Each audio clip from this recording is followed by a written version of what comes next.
Good morning, crew. Well, Harley-Davidson's back in the news with some bold statements.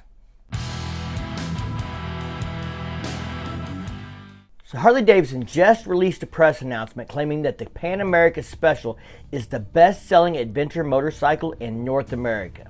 This is actually a really short press announcement. I'm not going to read the whole thing to you, but the only other statement in it that was really worth noting was that the CEO of Harley-Davidson, Jochen Zeitz, claimed that they have sold out of their 2021 allocation already. I know some of you think I'm a Harley fanboy, but when I read this, I was a little skeptical. I went out to do some research to see if there was any other articles with numbers or anything else in it, maybe a sales report that would back this claim up.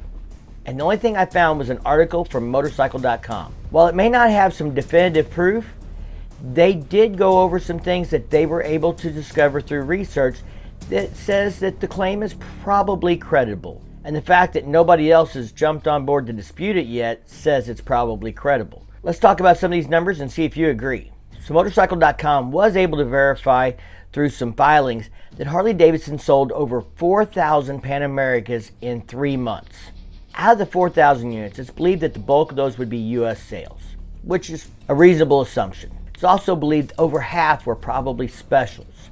Now, again, that's another assumption based off of feedback from dealers and the fact that, people have been reporting a lot of things about the sales of the Pan America for the last several months.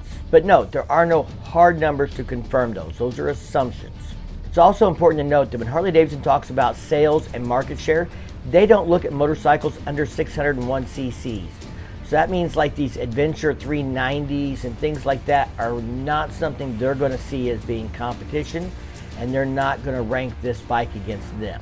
Another important thing to consider is that Harley-Davidson's sales of 4,000 units is probably to dealerships, not to actual customers. So Harley-Davidson sold all their stock in 2021 to the dealerships. Now, I know a lot of dealerships have been selling out quickly and that the bikes are spoken for. That's been widely reported, but that doesn't mean some of these 4,000 units are not actually sitting on the floor in a dealership.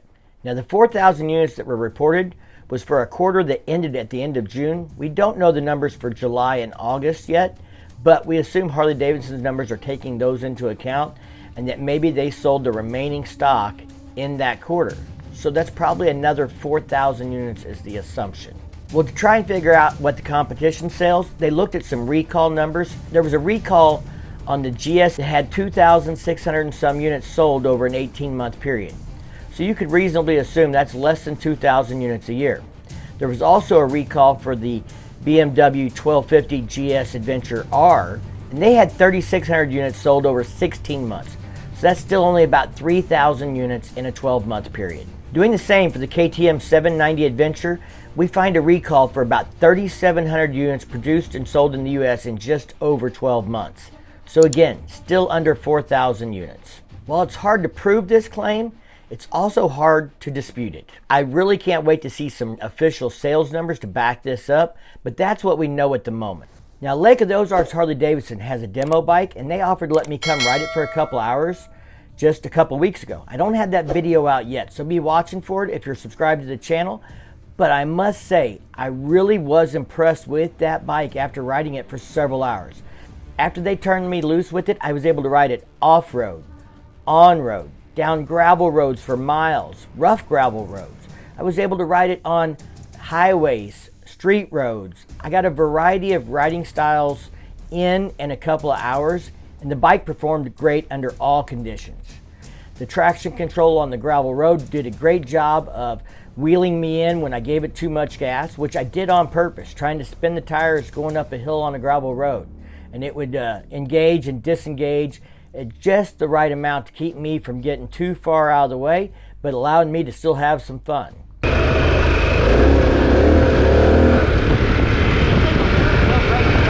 You get out on the highway and you put that baby in sport mode, and it rides like what I would think a naked or sport bike would ride like. Now, I know there's going to be guys out there saying that I am stupid, I'm a Harley guy, I have no idea what a 1-liter sport bike is like, and you're right. But I do know what it's like to go from 50 to 90 mile an hour in 3 seconds on the dirt glide. 50 mile an hour? Woo! Well, that was some shitting and fucking getting, baby. If you haven't seen that video, that was my first ride video here. I have to say, even if this isn't the fastest bike out there, it is a tremendous amount of fun to ride, and you can take it just about anywhere you want to go. I know it's over 500 pounds, and I ride a DR650 that's about 360 pounds, but it did not feel that much heavier. It did not feel that much more difficult to maneuver, at least on pavement and gravel roads. I didn't get to do a lot of off-road riding, but I got to do a little bit, and it was not bad. I did some slow speed turns out in some dirt fields, rode through a little bit of woods, things like that. And I just have to say, I really enjoyed this bike. If I had 20 grand to blow, it would be at the top of my list. I want to give a special thanks to my members. And if you'd like early access to videos like this, you can become a member too for as low as $1 a month.